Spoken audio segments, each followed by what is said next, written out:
السلام علیکم مطیع اللہ جان، M J T V. اسلام آباد ہائی کورٹ میں اسلام آباد سے اغوا ہونے والے دو بھائیوں کے حوالے سے حبس بجا کی ریٹ درخواست آج تیسرے دن جا کے سماعت کے لیے مقرر ہوئی۔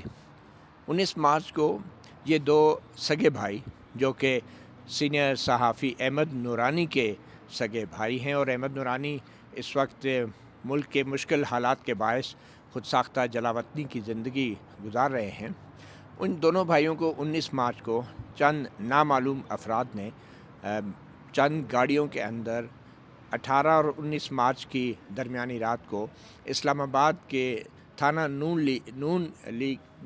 تھانہ نون کے علاقے سے اغوا کیا، اور ان کا کچھ پتہ نہیں چلا وہ لوگ کون تھے۔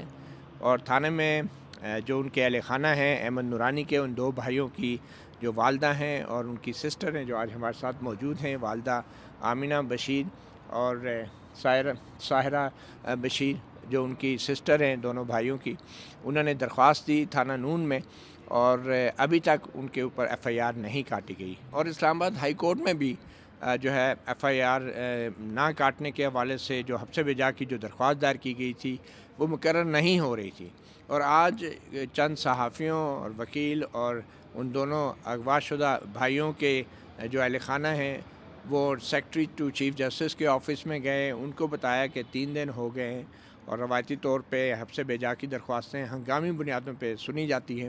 اور پھر کافی دیر بعد چیف جسٹس سرفراز ڈوگر نے یہ معاملہ مقرر کر دیا سماعت کے لیے جسٹس راجہ امین انعام منہاس کی عدالت میں، جہاں پہ جسٹس منہاس نے ایس ایچ او تھانہ نون کو طلب کیا اور ایس ایچ او آئے، مگر ایک بار پھر یہ معاملہ اب پیر تک چلا گیا ہے، اور ایس ایچ او تھانہ نون نے آ کے بتایا کہ درخواست ان کو وصول ہوئی ہے، مگر ابھی تک دریافت کا عمل جاری ہے۔ اب معلوم نہیں یہ دریافت کیا ہے، یہ ہم جانیں گے ایڈوکیٹ ایمان مزاری سے، جو اس کیس میں ان دونوں اغوا شدہ بھائیوں کے حبس بجا کے حوالے سے درخواست کی پیروی کر رہے ہیں۔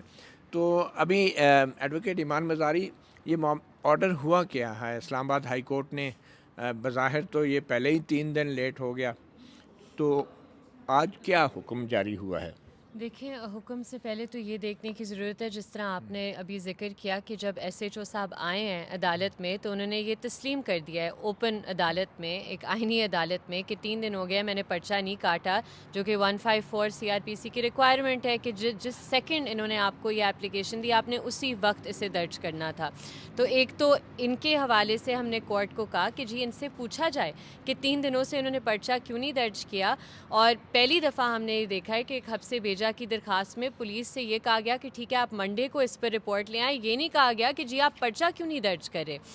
آج کا جو آرڈر تھا اب ان سے پولیس سے بھی رپورٹ طلب کی گئی ہے منڈے کے لیے، اور ہم نے سماعت کی شروعات میں یہ ریکویسٹ کی تھی کہ وزارت دفاع کے سیکرٹری سے رپورٹ طلب کی جائے، آئی جی پولیس سے رپورٹ طلب کی جائے، اور یہ جو ایس ایچ او صاحب آج آئے تھے ان سے رپورٹ طلب کی جائے۔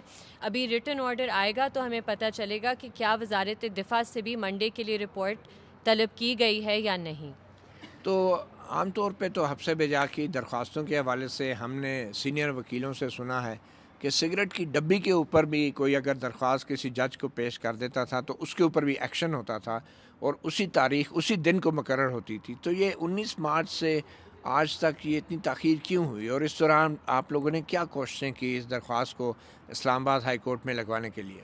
دیکھیں، سب سے پہلے تو کہ جب 19 تاریخ کو یہ وقوع ہوا تو فیملی ممبرز سیدھا سب سے پہلے پولیس اسٹیشن گئے، انہوں نے اپنی ادھر درخواست دی جو ہم نے اس کے ساتھ اٹیچ بھی کی ہوئی ہے، پھر ادھر آئے پٹیشن فائل کی، پھر واپس تھانے میں گئے، انہوں نے ادھر پھر ایک اور ان سے سوالات پوچھے گئے، انہوں نے کہا کہ جی ہم آپ کا ابھی پرچہ درج کر دیتے ہیں، یہ نہیں ہوا، ٹھیک ہے۔